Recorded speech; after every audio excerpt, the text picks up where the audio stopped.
Okay, we're live. I'm Dave Gray. I'm the author of a book called Liminal Thinking.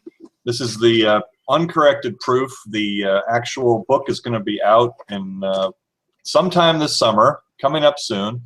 And one of the people I interviewed for the book is my good friend, Chris Ortiz. Hi, Chris. Hi, Dave.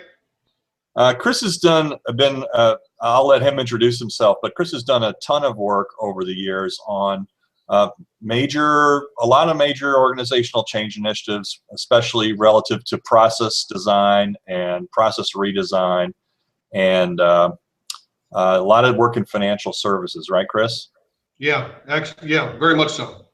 So one of the things that I discovered in one of our conversations was that Chris uses tea, like this kind of tea that you drink, and he uses it to improve his work relationships, and especially related to the major change initiatives. So I wonder, maybe you could just start by, so we're going to talk about that, which I'm really excited about. Chris is mentioned in the book in a couple of places, and I wonder if we could start, Chris, by just telling us a little bit about the kind of work you do and the kind of unique challenges that you face in that work. Yeah, absolutely. My title is lead business architect. It's kind of a fancy term for a business analyst. I mostly work, and these days exclusively work, in the business process management space. I specifically work for a company called Pegasystems, and we build and implement workflow solutions, right? So we go into organizations that are having problems with, how they're getting work done, and they're looking to not only improve the way the process works, but to automate it and to control it through technology. And so I work with them to help them figure out how the process ought to work, and to define their requirements for the application, and work between the business and the IT teams to build a workflow application. And so, okay, so tell me, how does tea figure into this? Tea figures into a lot of breaking of the ice, to be very pragmatic about it. I go from company to company to company to company. Sometimes a project might last no more than a month and a half, or it might last 5 months or 7, 8 months. So I am constantly going into new organizations, meeting new people, and trying to establish a rapport and break the ice, and get things moving in the right direction. And I have used tea over and over and over again as a mechanism to do that, which I think people are often surprised by that fact, but I found it very effective. How did that start? Oh, do you remember the first time that you used tea in a business situation, or how did that begin? It began by accident when I was working for a hospital here in St. Louis called St. John's Mercy Medical Center. Myself and a handful of technologists who were doing a lot of support work, we were under a tremendous amount of pressure. And we were working very long hours, and we never had a moment, it seemed, to take a little time. And I had control over the beeper system, right? So this is back in the day when we all had beepers, right? When we wore the little beeper on our side, and then people would page us, and the beeper would beep, right? And then you'd look at it and you'd see the number and you'd call it. Well, so I set up on the paging system a recurring group of individuals, all of us who were doing the technical, and we all had an agreement that when this page went off, we would stop whatever we were doing and we would go have tea.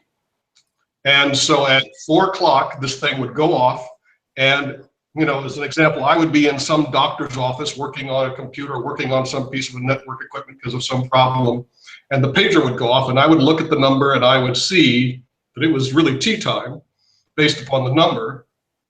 And I would turn to the doctor or to the office manager, and I would say, in a very serious tone, I'm very sorry. I have to take this. And they would go, oh, okay, his pager went off. So it must be important. And we would all leave whatever we were doing, and we would converge at the back of the cafeteria in St. John's and have a cup of tea. Hmm.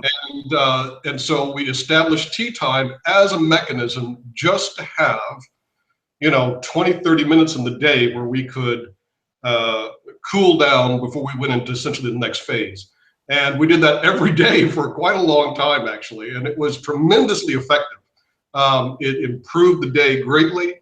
It improved the relationships that we all had together. I noticed the team began to really work better because we relied on each other more than we had in the past. But it was completely by accident. It was just me kind of saying to myself, really, I can't work 10, 12 hours a day without taking any kind of a break. So I established this tea time. Yeah, that was the first time I remember doing it. Okay, and then what was the next time, or what were the learnings that happened from then on? How did you then decide to apply it more intentionally? Yeah, I think that when I went to Enterprise Rent-A-Car, I kind of began experimenting with really a lot of different little things. I don't know at the time that I would have quite defined them as specific experiments, but I was experimenting with a lot of different methods and approaches. And tea was one of them. And so I began to just make tea and make tea for people. I would text someone that sat under the floor, would you like a cup of tea? I'll bring you a cup of tea. And they would say, oh, okay. And then I would make a tea and I'd walk across the building over to their desk and give them a cup of tea. And so I was doing all kinds of random things to build more and more connections. And I think that I just kept coming back to tea because I kept finding it very effective. Over and over again, I had very good experiences leveraging a cup of tea. Well, tell us about some of those. Well, let's see. When I was at Chevron, maybe it was last year. So in 2015, I led a project from a business analysis standpoint. I led a project to help them develop a contract management application. They were still managing their contracts. I mean, talking about international billion-dollar contracts out of Excel. And they needed a better structure and a better set of technologies to manage their contracts. And so we built a contract management application. Very successful. They're very, very happy. It was a very dynamic project. But when we first arrived, it was the classic company on one side of the table and consultants on the other side of the table, and every conversation seemed to really not be going anywhere. And so on the second day, I invited one of the lead SMEs. I said, would you like a cup of tea? And he looked at me a little strange. He said, well, yeah, okay, sure, let's have a cup of tea. And he later told me, I thought you were going to go to the cabinet and pull out a bag of Lipton, and so I travel with a little kit, and so I pulled out my kit with a diffuser and various teas and my cup. You have your kit with you now. And Chris, do you have your kit with you now? I don't. Actually, that's the one thing I don't have with me just this moment. Okay. I can actually go get it. It's downstairs. I can go get it in a moment and show it to you. And he became fascinated. Well, what are you doing? What is this? And so I pulled out all the tea. I let him pick what tea he wanted. I talked to him about the tea, told him the various kinds of tea I had, what they were, where they came from, blah, blah, blah. And we had a nice little cup of tea. And he said, wow, this is really great. It's outstanding. It was just, as far as I was concerned, it was just a cup of tea. What I didn't know is that afterwards, he went and told almost everybody on the team, hey, this guy made me this cup of tea and it was awesome. And in the next break, I had 5 individuals show up and literally line up for me to make them a cup of tea. And so it took like 30 minutes to make all this tea. So we had a long break and we had all these conversations about all kinds of things, a lot of doing with tea and various other subjects, project we all worked on, etc. But from that moment forward, the project changed. It was no longer Chevron on one side, Pegasystems on the other side. It was everyone as a group trying to figure out how we were going as a group to solve the various challenges in front of us. And I think you told me the story before, and the last time I heard you tell it, I think it was literally the morning part of the meeting that there was your team on one side and their team on the other side, and then you made tea for them, and then literally it came back and everybody was sitting kind of all mixed up across the table. Exactly right. So this whole seating arrangement changed. Instead of it being on one side and the other, it was all mixed everywhere, and the whole tone of those early conversations changed in one day. And you know, I mean, maybe there might have been some other contributors, but honestly, a lot of it had to do with the fact that I simply took time to make them something special, right? In other words, it wasn't some, you know, no offense to Lipton, but some Lipton bag of tea in a cup. I brought some very fine tea with me, and one of the reasons I think this works and works really well is because I think of it as being akin to cooking. So if you make the event special, right, a nice setting and a good arrangement, a good structure, really fine tea, it is, you have cooked something for them. And it's been my experience that once you cook something for someone, they literally cannot think about you in the same way. Wow. So you have you've got some stuff to show us today, right? Oh yeah, I do. So you know, I'll have to get my kit to show you how I do it traveling. But you know, when I've done this in a cube, essentially, there's several things I do to make it special. One is I use a kettle at my desk, and it's just an electric kettle. It's not anything special. There are actually some really interesting kettles out there right now, and I use it to just boil water at my desk, which in and of itself is kind of an interesting thing, doing it in a cube setting. Sorry, go ahead. Yeah, no, it's fascinating. And then I usually filter the water, so I'll have some way to filter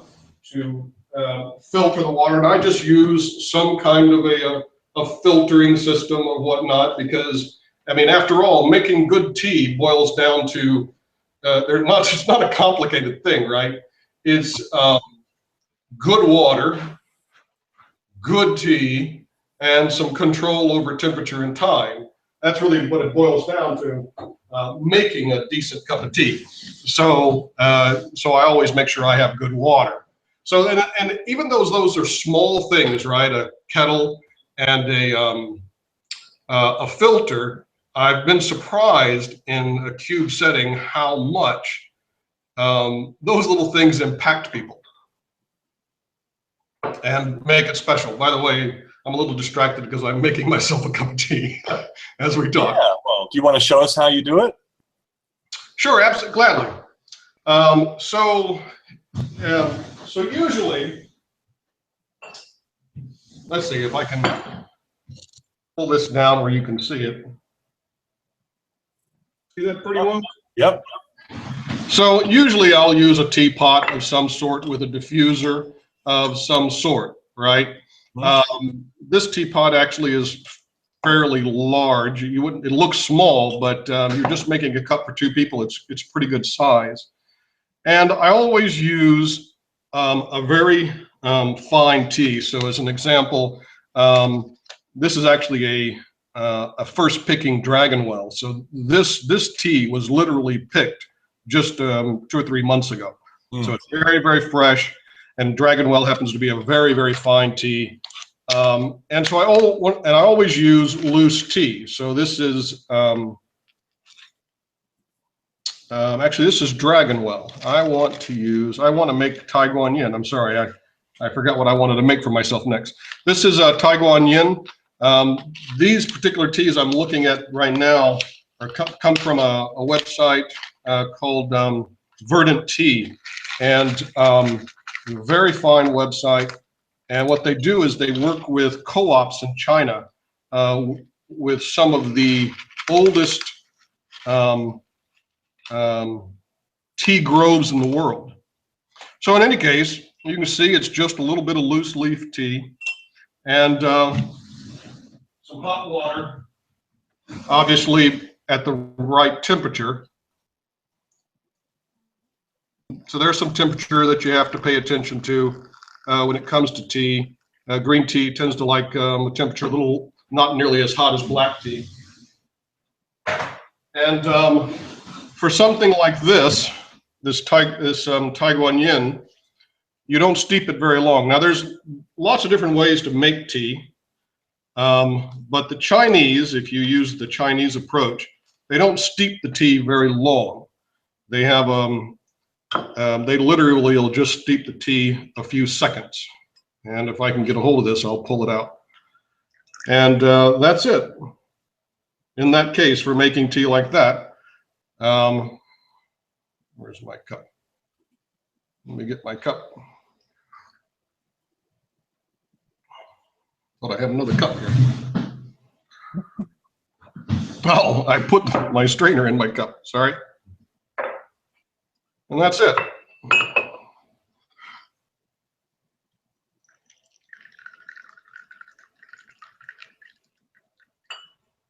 Well, I can see that. I can see why that is quite special. I mean, so you would do something like this in a cubicle with somebody, and what's the typical reaction when this happens? Well, it varies. When I was at MasterCard, I invited someone to my desk one day. We were having some difficulties around some documentation we're trying to figure out how to solve and how to get things organized. And so I said, well, let's have a cup of tea. And I turned on my water kettle, and she got very nervous. You could see she was visibly nervous. She started looking around, you know, and started fidgeting. And I said, "Are you okay?" And she said, "What are you doing?" I said, "Well, I'm boiling water." She said, "You can't just boil water." I said, "What do you mean? You can't boil water here. This is a business." Okay, I've boiled water here lots and lots of times. And she was all nervous around, you know, some kind of policy that you're not supposed to plug in certain things like heaters and things like that at a cube. And so after I kind of got her to calm down, she sat down. And at that point, then it became, you know, what else is going on here? So I pulled out all the tea. And I think at that point of that cube, I might think I had probably 5, 6, 7 different kinds of tea. So then I got her to choose it, right? So it's, you know, that's another trick is it's not just fine tea, but letting them look at lots of tea and let them choose. So she chose the tea she wanted, and we had a great conversation and solved quite a number of problems. But that's sometimes often the reaction is surprise. You know, what's going on here? I thought you're just going to get a tea bag. What?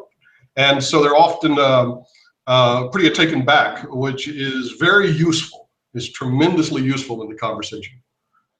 How is that useful?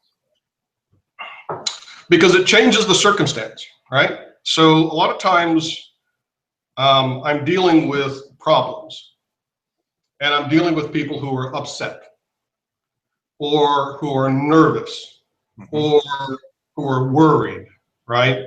You know, the typical classic thing would be, how are we going to get this project done? Oh my Lord, you know, this is huge, and it's such a limited time, you know, oh, it's terrible. And one of the reasons it's really useful is you get to stop that conversation and change to something else. And so you end up talking for 10 minutes about tea, and it diffuses, I found it diffuses a lot of what otherwise would be difficult, right? Because after having talked about the tea, made the tea, sat and drank a little tea, you know, 10, 15 minutes go by, 20 minutes go by, and then you can very calmly transition into, so how do you think we ought to do this? So we've got some problems here. How do you think we ought to tackle it? How do you envision this working? How do you, right? And the conversation then progresses on a much more calm and rational and friendly basis. Wow. So, and this, you do this all the time? All the time. I travel. So I travel, by the way, this is my tea kit, my travel tea kit. So yeah, I travel. Oh, you got it. I'm sorry? You got it. Yeah, so as a consultant, you figure I do a fair amount of travel, right? Let's see if I can get where you can see it. Can you see this? Yep.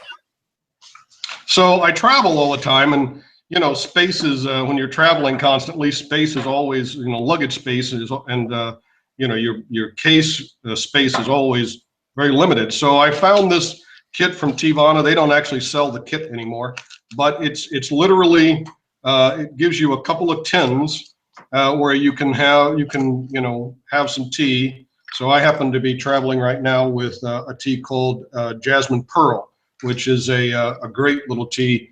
And I think in here I have a black tea. So there's a couple of tins, and I usually have with me maybe 2 or 3 other teas. You ever bump into trouble with the drug sniffing dogs? No, I never have, thankfully. I've never had problems. Then it includes this diffuser, right? Oh, So nice. just a simple little device, and you just put the tea in here and seal it up and set it in a cup, and there you go. Nice. And then at the end of the day, when I'm done making tea, then I just clean it out and wash it and dry it and put it back in the container, right? Store my tea. Oh, wow. And I'm ready for the next one. And they don't make it anymore, huh? They actually don't make, as I was trying to, I thought I had lost it. I actually left it at a client's office after a project had ended. And I kind of assumed it wouldn't come back. And so I began looking for it, and they don't make it anymore. You can find, sometimes you can find them used. But the client was kind enough to ship it to me, so I got it back. Wow. So, so tell me what else. Do you have any other stories of times when you've used tea to defuse a situation? Let me tell you a different story. So yeah, I have tons and tons of stories because I've done it all the time. Or let me go the route you asked. So when I was at Chase Manhattan, I was on a very complicated project, a tremendously complicated project. They were building an application that had to service, I think it was 35 different teams and different needs. So the variance in what people were looking for was gargantuan. And trying to get these 35 different entities, maybe entities is too big of a word, 35 different teams to agree was part of the challenge. And I was working with a very fine SME there who happened to be a Brit. And I thought, you know, I think I need to make her some tea, because I knew that she and I were going to have to work together a lot, spend a lot of time together, and we had just met, and we had a tremendous amount of work to do. So on meeting her almost right away, I said, why don't I make you a cup of tea? And she gave me this funny look like, you know, okay. And she later told me why. She said, well, you know, my experience has been that Americans don't know how to make tea. But in any case, we went and I pulled out my kit, and she said, oh, wait a minute, what are you doing? She said, now you're serious about this. I said, yeah, I'm serious. And I made her a cup of tea, and she said, well, this is a good cup of tea. And it was funny, and I think to a certain degree, because she was Brit, she greatly appreciated that I made her a very fine cup of black tea. And we sat and had this tea together and enjoyed it. And that was the beginning of her and I developing a very strong relationship. And we worked together for quite a while on that project. And we solved a lot of problems and brought a lot of disparate thinking together. which was a tremendous challenge, but was very successful. So why do you think tea is so effective? Why? I mean, you said you've tried a lot of things, and tea is by far the most effective. What is it about tea? Do you have any thoughts about why it is so successful or why it works so well? Yeah, I mean, I think to a certain degree, it does boil down to, as I said, this idea that you're cooking for someone, that you're making something special, you're doing something special for them. I think that if I simply said, let me make you a cup of tea, and I went to the coffee machine and got some hot water out of it and stuck a little tea bag in there, I don't know that it would be tremendously effective. Yeah, so it's that you're doing something special. Right. Exactly. It's making it an event. It's making it a conversation that isn't about work. It's making it social that makes the difference, right? Mm-hmm. So the reason I buy fine teas and fine loose leaf teas it's partly because I love tea and it's better tasting, quite frankly. But it's also, it makes people stop and say, hey, wait a minute, what is this? Because in my experience, most Americans are not very familiar with fine tea. And the people you run into who are familiar with it love the fact that you have something really great to share with them. And so the fact that it's fine tea is part of what starts that conversation. And then, to be really honest, filtering the water and having a kettle and doing all those little things is a part of making the event social and special. And when you've done that, I think that is ultimately what makes it effective. So there's two things that you said there. One is you're disrupting a routine. So you're basically creating a space that wasn't there before, a social space. Yeah. And you then, after that's part of what's happening, is you have this wait, what moment from people. So they're now, you've jarred them out of the autopilot kind of typical routines, and then you create this special place that is portable. You can take it with you. And I think there's another thing that you said to me once was there's also a time element where if someone is upset and they've got something that it takes some time to do it, and there's a pause, you're creating a pause. Yeah. That is sort of like, okay, I got to make this tea, and it's going to take a minute. You got to boil the water, you got to steep the tea, and then I think you said to me once that you discovered that somewhere along the way that it's impossible to be angry with a warm cup of tea in your hands. Yeah, I think it's impossible for people to rant and rave with it. So if you have a hot cup of tea, right, and you're drinking, it's really difficult to do this, right? Yeah. Wave your arms around and get upset and because you have what? A hot cup of tea in your hand. And so because it calms the circumstance down, absolutely. And I think you said it perfectly, right? It takes time. Yeah, tea is a thing that you do to create calm anyway. Yeah, that's right. You want it, in order to enjoy tea, you want to take your time with it. Exactly. Exactly right. It's really quite an amazing thing that you've figured out and done there, because not only have you created something that's a way to create an extremely special moment, but you've found a way to do it with the very limited materials and to make it very portable and very lightweight. It's pretty zen, Chris.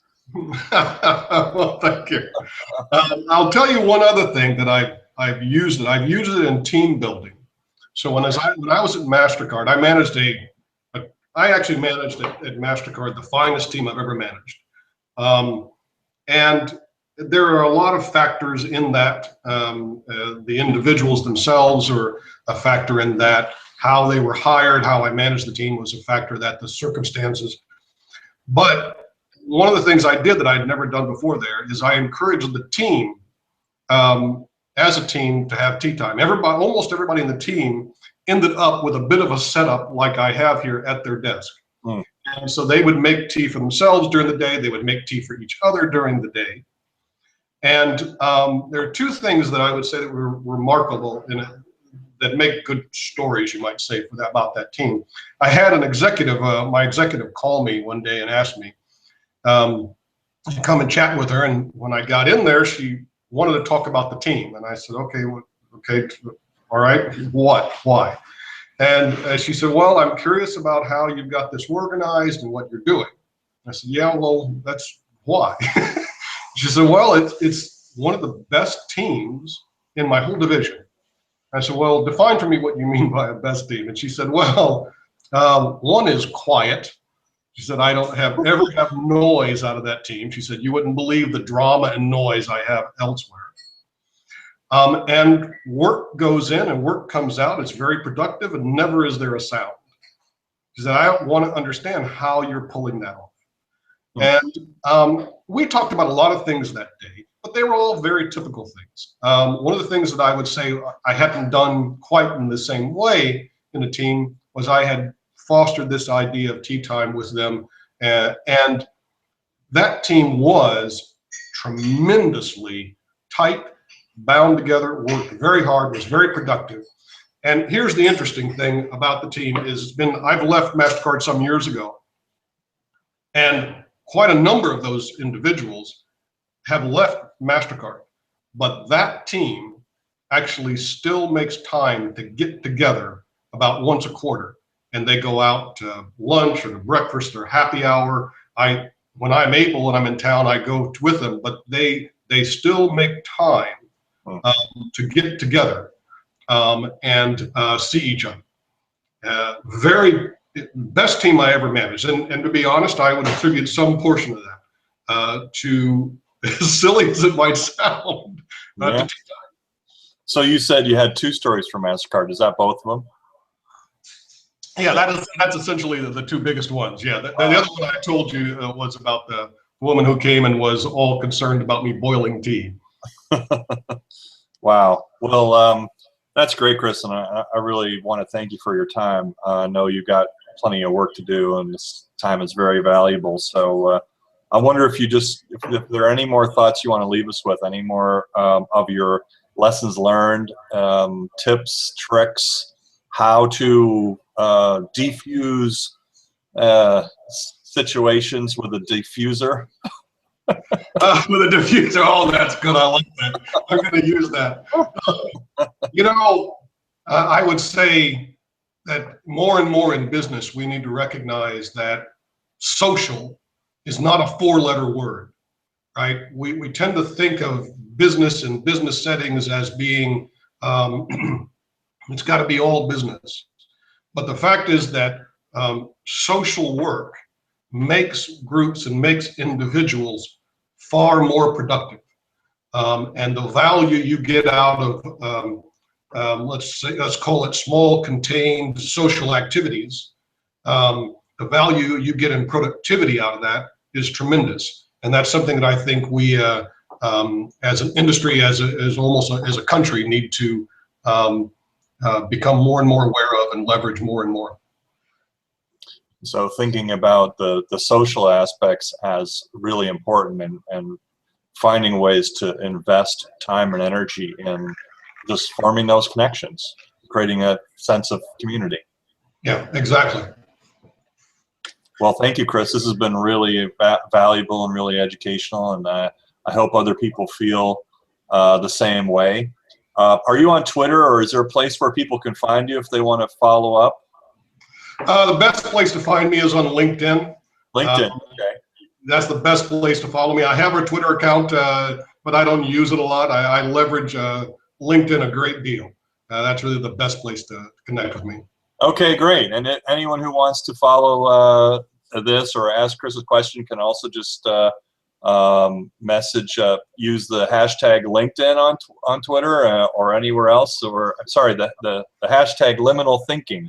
That's the one that I've been using for the book, and if I see any questions on there, I'll definitely pass them along to Chris. We really are interested in hearing your thoughts, and thanks, Chris, for your time today. I really appreciate it. Thanks, Dave. It was great. I enjoyed it. Yeah, so did I. I'm as well. Have a wonderful day, man. Take care, Chris. Bye-bye. Okay. Bye-bye.